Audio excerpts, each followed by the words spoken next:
Commitment कैसे लेकर आऊँ? राशि. So Rashi, you have to understand that all achievement in life is based on commitment. If we are not committed, then there is no achievement. तो अगर आप ये कहें कि I'm not committed, then it means that you don't want to be an achiever. You do not want to put yourself into something. और लेकिन अगर आपको अचीव करना है, कुछ सक्सेस पानी है, अगर आपको अपने लिए एक सोशल स्टेटस चाहिए, रिस्पेक्ट चाहिए, तो आपको कमिटमेंट लानी पड़ेगी. कैसे? ये याद रख के कि रिस्पेक्ट के लिए कमिटमेंट बहुत ज़रूरी है. जैसे अगर आप ही के दो दोस्त हैं, एक दोस्त कमिटेड है, आप उसे बुलाएंगे, आपको पता है वो सिंसियर व्यक्ति है, आप उसे बुलाएंगे वो ज़रूर आएगा, वो आपकी मदद करेगा. और एक है जिसका पता नहीं वो आएगा नहीं आएगा, उसका मन है, मूडी है, तो किसको बुलाएंगे आप अपने सिंसियर दोस्त को बुलाएंगे ना. सो सिमिलरली यूपीएससी हो या और भी कोई भी टॉप की पोजीशंस हो, वहाँ पे किस व्यक्ति को बुलाया जाएगा? The one who is committed. Remember this, and if you remember this then you will be committed. तो अगली बार कोई भी हम है ना अपने आप से कमिटमेंट किया है, वो पुराना I think I am not good with dialogues, but Salman Khan का एक डायलॉग है ना कि एक बार मैंने कमिटमेंट कर दी तो उसके बाद में अपनी भी नहीं सुनता, समथिंग लाइक दैट, है ना. अगर आपने अपने आप से एक कमिटमेंट करी है, then pursue it, follow it. या आपकी कमिटमेंट है खुद से, तो बहुत बहुत ज़रूरी है कि आप उसको ना भूले नहीं. ठीक है. Backup plan, Gopal, very important, very very important kids. हम देखो, aspirations should always be high, very high, है ना. एक again I refer to a movie, KGF कर एक मूवी आई थी, तो उसमें ना वो छोटा सा बच्चा होता है जो हीरो है, उससे कोई पूछता है कि तुम्हें क्या चाहिए, तो वो कहता है दुनिया.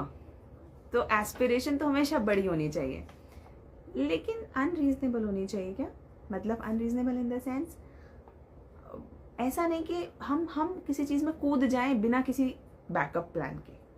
हमेशा प्लान BCDEFG सब आपके पास रेडी होना चाहिए. ये नहीं करेंगे तो ये कर लेंगे, ये नहीं करेंगे तो ये कर लेंगे, ऑलवेज. क्योंकि लाइफ बहुत बड़ी है और हमें लाइफ के अंदर, इतनी बड़ी लाइफ में हमें बहुत सारे मौके मिलते हैं एक्सीलेंस हासिल करने के. तो हमें हर स्टेज को एक लर्निंग की तरह लेके चलना है. We don't have to become, ऐसा नहीं करना कि बैकअप प्लान नहीं, बर्निंग ऑल ब्रिजेस नहीं. तथास्तु का तो टोटल मेरा कॉन्सेप्ट ही तथास्तु का यही था, इस्टेब्लिश करने का, नौकरी छोड़ने का, कि ग्रेजुएशन करते करते करो ना यूपीएससी की तैयारी. Why not to pursue your preparation of UPSC while doing graduation और doing post graduation. Like Tathastu is all about like we try to train you very very intensively along with your BA के साथ साथ UPSC है.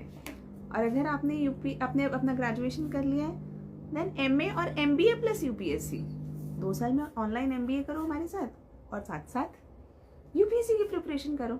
Idea is plan B should always be ready. Plan B, और मैंने देखा है जब आपके पास प्लान बी होता है ना, आप दुगने कॉन्फिडेंस के साथ एग्जाम दे पाते हो. ओके. मीडियम प्रॉब्लम, मीडियम देखिए सिंपल, जिस भाषा में आप अच्छा लिख सकते हैं that is your medium. If you can write good in English that is your medium. If you can write good in Hindi that is your medium. Because ultimately for mains examination we have to write, and your fluency in writing is very important. So whatever is your medium. Now some Hindi medium or English medium people have these myths that more selections are there in English, less selections are there in Hindi. I would like to say selections are always there in both the mediums. The percentage may vary, and because the number of the people who are giving with these mediums is also different. Further, most important thing is your own performance. हर साल हिंदी से भी तो toppers आते हैं ना, बच्चे select होते हैं ना. आपको तो बस अपने मीडियम में बेस्ट होना है ना. तो you have to, you do not have to come under any pressure for changing your medium. Okay. lot of questions. Arushi, ma'am, I want to become an IFS and I am in 7th class right now. I am inspired by you, ma'am. 7th class, girl, too young. But yes, if you want to become an IFS officer, keep reading and listening news, especially world oriented, IR oriented. You can also read certain articles. There is a website known as IDSA, है ना, IDSA. तो वहाँ पे जाके, government की है, defence studies के ऊपर है, वहाँ पे जाके आप आर्टिकल्स पढ़ सकते हैं. They will give you an insight about your international relations and world order. और एक छोटी सी किताब आती है सीकरी कर इंटरनेशनल रिलेशंस की, वो भी आप पढ़ सकते हैं. That's on interesting read. उससे आपको बहुत सारे देशों की जो बैकग्राउंड है ना, जो बैक स्टोरी है कि कहाँ से रिलेशंस की शुरुआत हुई थी, कैसे हुई थी, वो सब समझ में आएगी, है, वो आप कर सकते हैं बेटा. जॉब के साथ कैसे प्रिपेयर करें, सौरभ त्रिवेदी. जॉब के साथ, ये तो अच्छी बात है आप जॉब के साथ प्रिपेयर कर रहे हैं, क्योंकि मैं तो हमेशा कहती हूँ जॉब के साथ ही प्रिपेयर करना चाहिए. कैसे करेंगे? सैटरडे संडे अगर आपका ऑफ है, कंप्लीटली आप डिवोट करेंगे. ऑफिस से वापस आने के बाद थोड़ा सा रेस्ट करने के बाद 4 से 5 घंटे आप तैयारी के लिए देंगे. और जब आपको छुट्टी मिल सके तब आप एक्सटेंडेड लीव्स लेके तैयारी करेंगे, एग्जाम के लिए प्रॉपर प्रिपेयर करेंगे. कम्यूटेशन, आने जाने के रास्ते को यूटिलाइज करेंगे. लेक्चर्स या टेस्ट्स रास्ते में देखते हुए जाएंगे या देखते हुए आएंगे. ओके. और अच्छा सौरभ, मैं आपको ये भी बता दूं, आप पहले नहीं है, आपसे पहले भी बहुत लोगों ने जॉब के साथ प्रिपेयर किया है. Okay. Sameer, my goal is to become an IAS but couldn't clear NEET, please suggest but best alternate options. मैं कैसे, आपने ही तो सजेस्ट कर दिया.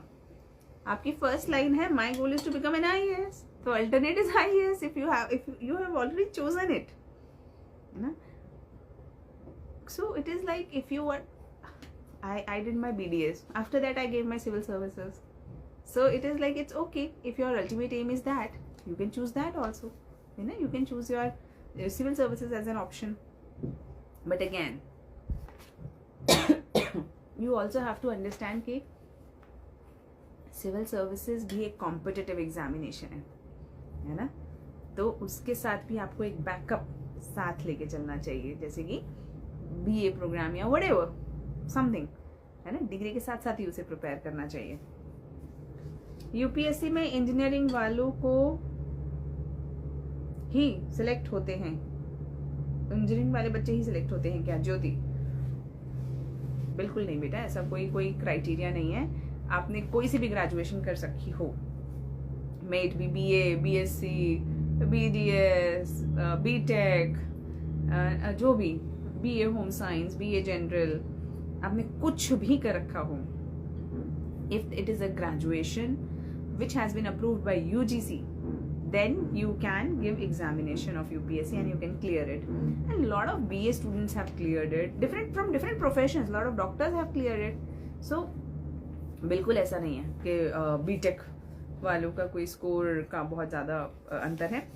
हाँ, CSET में उन्हें थोड़ा सा एज मिल जाता है, और क्योंकि पहले कॉम्पिटिटिव एग्जामिनेशन दे चुके होते हैं तो it's easier for them, right. It's a little easier for the people who have done engineering as they are into the groove of multiple choice questions. They understand it better. They have already given that kind of an exam, so it's easier for them. Just exam देते समय watch पहन सकते हैं Pradeep? Yes, analogue watches, not the digital watches but analogue watches, जो वो सुई वाली घड़ी होती है, आप वो बिल्कुल पहन सकते हैं.